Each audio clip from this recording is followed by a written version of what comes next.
Hi everyone, Lily is here. Today we have a wonderful guest, Viivi from Herizon. She's a community manager there and she also has experience in talent acquisition in SaaS. Today Viivi will share with us how they help international talent to get employed in Finland. Keep watching! Nice, and you now work for Herizon. Is it the right way of pronouncing it? Herizon or Herizon? Herizon. So it's like Horizon, but it is for her. Maybe you can also share a little bit about Herizon, what it is. Yeah. So Herizon is a nonprofit talent community for immigrant women and diverse folks. And the mission of Herizon is to diversify tech, especially here in Finland, also in Nordics. And we do that by a few ways. So we teach people growth hacking as a new skill that they could use in work life. We match talents with companies and facilitate internships. And we also help people with their job seeking skills. So developing their skills for job seeking through LinkedIn bootcamp and other kinds of coaching. Nice. We will talk more about all of these parts. Immediately, I had a question. So, I should be identifying myself as her to join you. Is it right? Actually, no. So while we do focus very heavily on women, we also take in other diverse folks. So also people who don't identify as women, because our mission is to diversify tech, but the kind of origins of our mission are with supporting especially women because they are a classically underrepresented group in tech. That said, also other forms of diversity are underrepresented, and so we do take in people who identify as something else than a her. Okay. Another thing is, can a Finnish woman join you? Yeah, so while we focus really heavily on internationals, we do take in Finns every now and then, but nowadays it's quite rare for us because we want to focus on the diversity aspect, especially with the international community in Finland. I got it. Right. You've mentioned growth hacking, and many people have no idea what it is. Even some of the marketers have no idea what it is. Could you explain what that can be? So growth hacking is actually rather simple. It is systematic testing where you repeat the kind of a testing cycle on a certain cadence, for example, in a weekly cadence. And basically, you are doing analysis, hypothesis, prioritization, testing, and then you iterate based on what you just learned. So it is not very difficult as a concept. I think the difficulty most often is the consistency. So staying consistent, consistently testing, consistently improving, iterating, learning. And growth hacking is something that you can do not only in marketing, even though we identify it a lot with marketing, because often the growth metric that is set for a growth hacker is generating more leads. And often this is something that is the responsibility of a marketing department. But that said, you can growth hack literally everything. I've growth hacked my own weekly menu because I have picky kids. So I test out the recipe. I will get their feedback. Do they like it? Do they not like it? Was it successful or not? And what did I learn? Maybe I learned that one of my kids hates onion, so I won't use onion as much in cooking. I learned that they like some certain kind of food, for example, some like pasta. So I will incorporate more pasta. So you can use growth hacking for anything. So it's not just a marketing thing. And ideally in a startup or any kind of a company, growth hacking is actually a cross-functional effort. So it is not just marketing, it is improving the entire business, the product, the marketing messaging, how do we pitch ourselves, everything. It feels like when a growth hacker is being hired by a company, so it's a role in between C-level and the product, marketing, and sales. Is that correct? Someone who sees the whole picture. So ideally, growth hacking and a growth hacker does collaborate with all departments in a company, all the way from C-level to product to development to marketing to sales, and helps the business identify like where is the cause, what is the effect, how can we try to improve this, and test. And of course, you need help from those teams and you need the collaboration with those teams, because if you're alone trying to tell like, okay, I can see that we get a lot of leads through our contact form, but we only have 10 demos a week with the sales team, something in between is happening, because maybe we get 200 leads but we only have 10 demos. Why?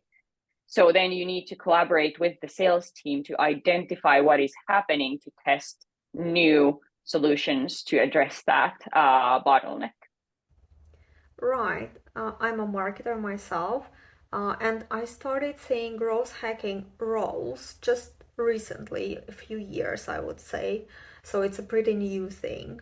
From a startup point of view, from a company point of view, why do you think I would want to hire a growth hacker and not a marketer, for example? Sure. So why you would want to hire a growth hacker is because they will follow the growth hacking cycle, and they are also ready to work and facilitate the cross-functional cooperation, and they are fully dedicated to testing new approaches for bottlenecks and documenting the progress with those, and then bringing it back to find the key learnings, to communicate those to the teams, to then hypothesize, analyze, and try again. So something I think that happens a lot is that different departments and different professionals in their own departments and own areas, they tend to kind of stay in their silos, and a growth hacker is someone who is able to kind of shuttle between those silos and maybe even break those silos a little bit, and that's the kind of ideal situation, and also like the value that a growth hacker can bring. Right.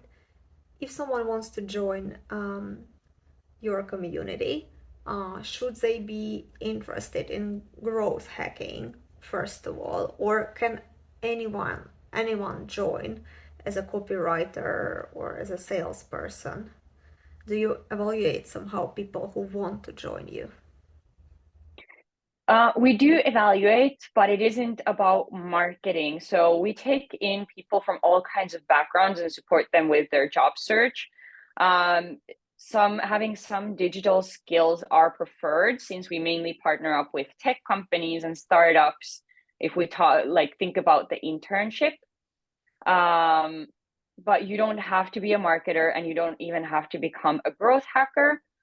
We are helping people, and we are able to help people from other fields of expertise as well with their job search, because a lot of our resources and support that we have are unrelated to growth hacking and more focused on your own job search skills and how you can show up to potential employers and network and find opportunities for yourself. Right. If someone wants to join you, How to do that? Right. So if you want to join the Herizon community, you can go to our website at herizon.io, scroll just a little bit until you see growth hacking training and Herizon community. Both headlines have a button, and both lead to the same application form. So there we ask you a little bit about your motivational factors and kind of measure a little bit your resiliency, because it does take resiliency to find a job in Finland and to kind of help yourself. And we can help you help yourself, but you need to be in a place where we can have an impact in your job search and where we can be useful. So that's why we measure the motivational factors as well. And then if we think that you have that you are in a place in your personal journey where we can be helpful for you, we invite you to the community. Does it mean that you reject some? It does. It does mean we reject some. Yes. It is quite rare, but sometimes we get applications from outside of Finland, or applications that don't really meet our quality standard. So there isn't a whole lot for us to kind of verify that this person is a real person and a person who is actively searching for a job. How big is the community right now? We are a little bit shy of 300 people in our Herizon Academy platform. But if you look at our kind of larger community, which is our Discord community, there we have almost 1,000 members. Since you mentioned Discord, what are the platforms that you are using to actually to train people and to stay in touch with the community? So our main platform is on Mighty Networks. It's kind of like Slack, and that is where all of our educational resources are, where our kind of internal community events are facilitated and found, and where our daily conversations mainly happen. But this is the closed community where you have to apply to join, or you have to have an internal reference from our community member. Then we have the larger Discord community that is open for everyone. You can join also from our website. You will find the link there. And we share some of our events in Discord as well. For example, LinkedIn Bootcamp is hosted in Discord. And there we can have conversations and facilitate a community that isn't only located in Finland. So also internationals that are not yet living in Finland can already join if they want to get into the Finnish international community and kind of find connections and tips for what to do when moving to Finland and so on. So Mighty is mainly for your members, for 300 people that are with you, and Discord is open to anyone, even if you're abroad, correct? Yes, that is correct. So Mighty is closed. You have to apply or get a reference. Discord is open for anyone. You don't have to live in Finland to join Discord. Right. You mentioned the training, the growth hacking training. How does it happen? Is it someone live teaching? And also, is there a way to test that people actually went through the courses? And is there a certificate that you might issue or not? Yeah, so we don't have a certification that we would issue at this point, because we don't have a for a certification, you would have to have some kind of a test in the end where, or throughout, where we verify your learnings. But the thing about growth hacking is, and our interns who go to do growth hacking, they are doing growth hacking in their daily lives. And it can look like a million different things. Maybe in the future we'll implement a certificate, but at this moment it doesn't exist. The course itself is online and it is videos recorded by our founder, Mari, the OG growth hacker herself. And with each lesson, there is some kind of a homework or learning task for you to do to implement what you just learned. There are also resources that you get to take with you from the course and use freely in your job.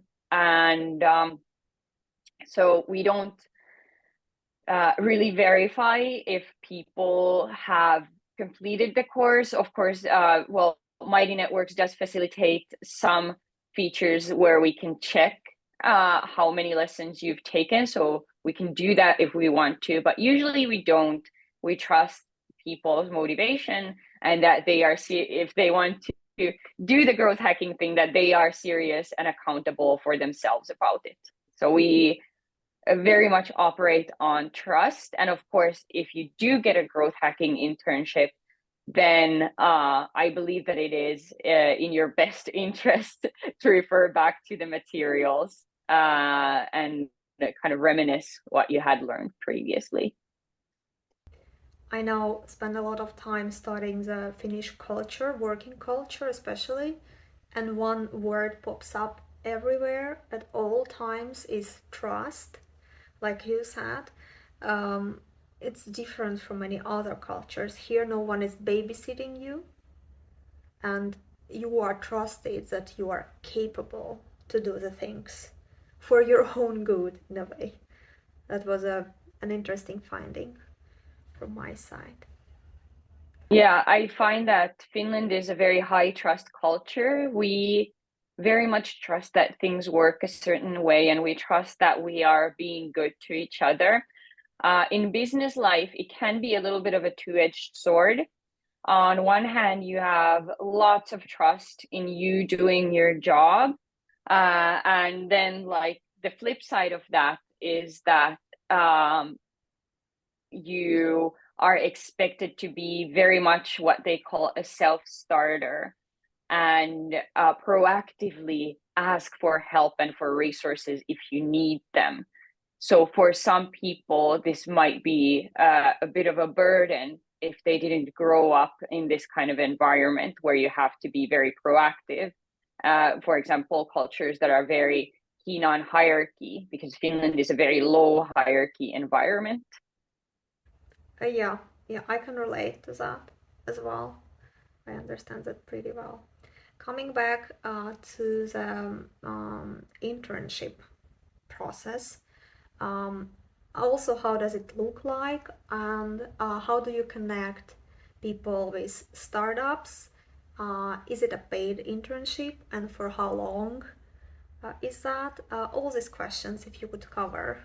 So what does the internship process look like?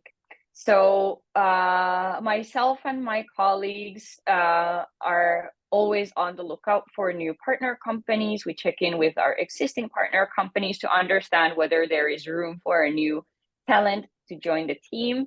And when we do find a company that wants to hire from our talent pool, then we look for that talent from our own talent pool. So we do sourcing from our talent pool. We also sometimes post about these opportunities to our closed community and ask whether someone is interested in this opportunity.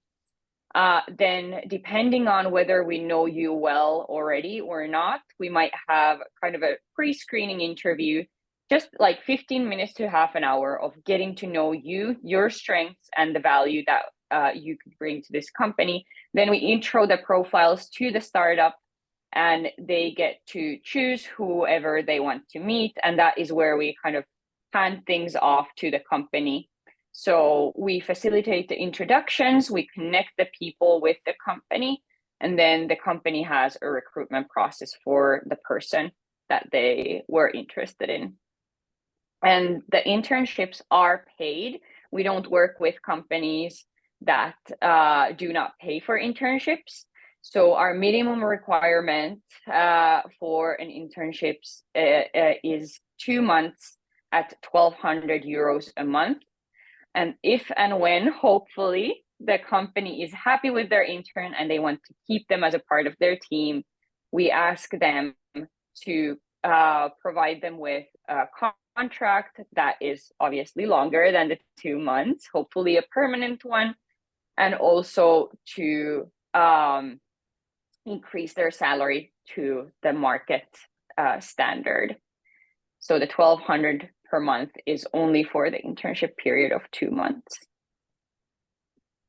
And how can you get an internship? Well, we would love if you were making yourself visible. So when you join the community, you do have a prompt of introducing yourself. So sending a short post about yourself. Who are you?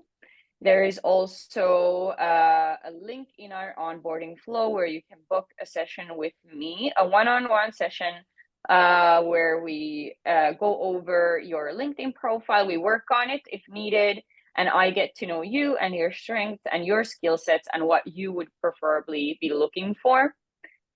So this all helps us tremendously in representing you as a talent to the companies.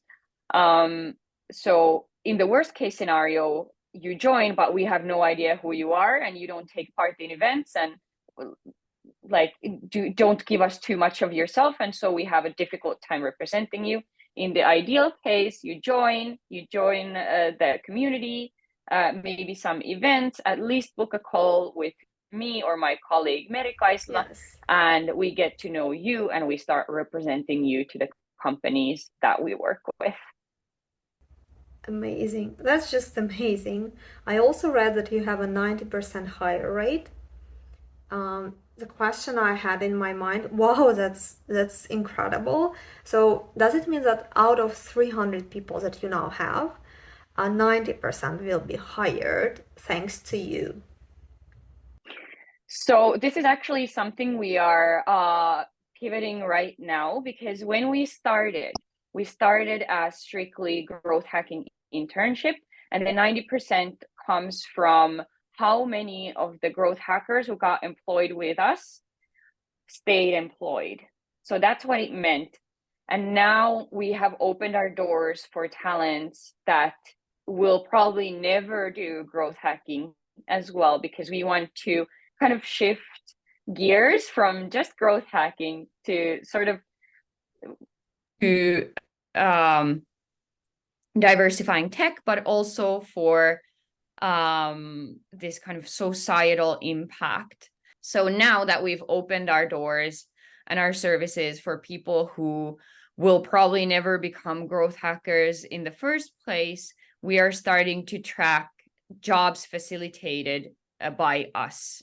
So it's not anymore, did you stay employed after doing a growth hacking internship? It is, did you join our community and get employed? And for that, we are still doing our analysis and getting our numbers in order, but that's what we're pivoting towards, the jobs we have generated, and that is our main KPI as well. How many people have we impacted in some way to get employed? And it can be through internship, it can be through, for example, through LinkedIn Bootcamp or personal coaching, or something else that impacted your job search in a meaningful way. That's logical. I agree with you. You've mentioned LinkedIn Bootcamp many times already.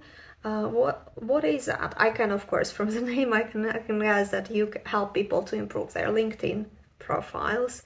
So how does that happen? Yeah, so LinkedIn Bootcamp is a 4-week program where you learn how to basically show up and be visible on LinkedIn. So our hypothesis is that you can't be top of mind if people don't know that you exist. So on the course, I give you knowledge of how LinkedIn works, the algorithm, some do's and don'ts, but also frameworks to get started with, be filling your profile, describing your value and strengths, or finding things to share from your professional and personal history even. Right, that's amazing. 4 weeks. That's a lot of knowledge coming from you, because you are facilitating that. Yeah, so it is 1 hour per week, so it's 4 hours in total. And Right. it includes prompts for you to start posting, and there are prompts for different levels of comfort, from like, I am entirely new to this, I don't know what to do, and I feel really shy to share about myself, to I've got this, I'm experienced, I just need a little bit of help of like how to present my knowledge online. You've mentioned some LinkedIn don'ts. Can you like come up with a few now? A few don't. Okay. Yes. So a few do nots that I wouldn't recommend doing is not filling in your LinkedIn profile, not having a headline that makes sense, not having a recognizable profile photo, not engaging with the larger community, and definitely not posting any content yourself. So many don'ts. Yeah, I can relate to all of them. I agree, 100%. We've covered many of your activities. I've also noticed from website that you have a VC crash course. I haven't heard about that before. If you could share. Right. So the VC crash course is meant for people who think that they might be future founders. They are interested in VCs in general, maybe joining one in the future, or in general, having an entrepreneurial mindset or working, for example, in a startup. So knowing how VCs work would be beneficial in that situation. So it is in collaboration with 2 VCs here in Finland, Icebreaker VC and Maki VC. And we just had our first session where we learned what kind of things VCs look for in the companies that they might invest in, what is the criteria, how do they rank companies, also how do VCs raise their own money, and these kind of general tips for future founders and already existing businesses in how to present themselves, what do they need to have in order to be attractive to VCs to get funding. That's a nice thing to have. I even thought of, should I check it out myself? Maybe you should. Yeah, maybe. A tricky question for you.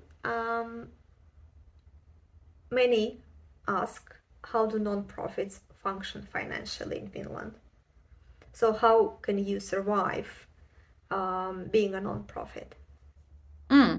So as a nonprofit, you obviously need funding, as basically any other company that doesn't generate its own revenue yet. And I can't say that I'm an authority in this matter, and I'm not personally responsible for our funding, but some things that we do in order to stay in business is collaborations that fund us. So they are paid collaborations, and there are different kinds of funds and public institutions, private funds and institutions that fund nonprofits like us. So it is a job for us as well to apply for funding, apply for projects and collaborations. Right, pretty clear. We talk about many things, not so much time left. Maybe about the community support, because I know your community pretty well. And what surprised me back then, that everyone is so supportive. It feels like a safe place. Yeah, I can say a safe place. And why do you think this community support is important, and how it is happening with you? So I think that it's important for anyone to feel like they're supported and welcomed, and that someone kind of has their back, someone is in your corner. And I see it's even more important for people like our community members who don't necessarily have extensive support networks in Finland to have a space that is for them and seeks to facilitate connections for them. So we do this on both of our platforms, of course, more intensely in the closed Mighty Networks group. And how we do this in practice is that we have weekly recurring meetups that include face-to-face co-working, online networking, and even practicing speaking Finnish together in a safe and supportive environment, of course, but it can be really daunting to do. And many of our community members are learning Finnish at the moment. We also have the LinkedIn Bootcamp, and there we share our learnings and support each other and kind of check in what is the vibe of the day and have that sort of co-working atmosphere as well. And then, of course, we have daily conversations and interactions on our platform. And it is really, really important for us that everyone feels safe and accommodated in our community, so that they can also build networks and build even friendships and these like long-term connections and networks. I actually wanted to ask only one question. Because you have a lot of experience in recruiting people. So what would be your advice to internationals living in Finland when they start their job seeking in Finland? What is important to keep in mind? Right. So I would definitely say in some ways, less is more. So you having a condensed and to the point value statement about what you can bring to the table is very effective in Finland.